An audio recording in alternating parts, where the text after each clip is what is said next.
राधे राधे, हरे कृष्ण, जय जगन्नाथ। आप सबका स्वागत है एक नई कहानी में। आज की कहानी है अंगूठी की कीमत। एक नौजवान शिष्य अपने गुरु के पास पहुंचा और बोला, गुरुजी, एक बात समझ नहीं आती, आप इतने साधारण वस्त्र क्यों पहनते हैं? इन्हें देखकर लगता ही नहीं कि आप एक ज्ञानी व्यक्ति हैं जो सैकड़ों शिष्यों को शिक्षित करने का महान कार्य करते हैं। गुरुजी मुस्कुराए। फिर उन्होंने अपनी उंगली से एक अंगूठी निकाली और शिष्य को देते हुए बोले, मैं तुम्हारी जिज्ञासा अवश्य शांत करूंगा, लेकिन पहले तुम मेरा एक छोटा सा काम कर दो।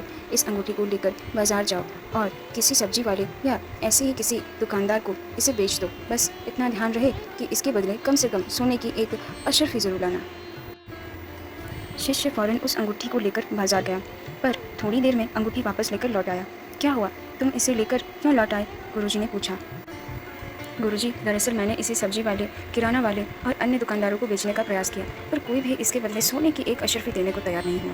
गुरुजी बोले, अच्छा कोई बात नहीं, अब तुम इसे लेकर किसी जौहरी के पास जाओ और इसे बेचने की कोशिश करो। शिष्य एक बार फिर अंगूठी लेकर निकल पड़ा, पर इस बार भी कुछ ही देर में वापस आ गया।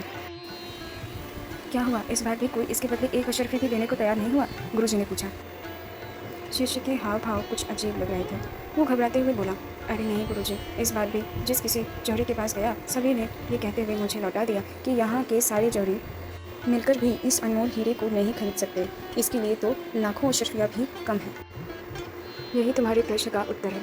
गुरुजी बोले, जिस प्रकार ऊपर से देखने पर इस अनमोल अंगूठी की कीमत का अंदाजा नहीं लगाया जा सकता, उसी प्रकार किसी व्यक्ति के वस्त्रों को देखकर उसे आंका नहीं जा सकता। व्यक्ति की विशेषता जानने के लिए उसे भीतर से देखना चाहिए।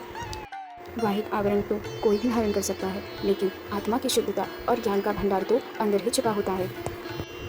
शिष्य की जिज्ञासा शांत हो चुकी थी। वह समझ चुका था कि बाहरी वेशभूषा से व्यक्ति की सही पहचान नहीं हो सकती। जो बात मायने रखती है वह यह है कि व्यक्ति भीतर से कैसा है।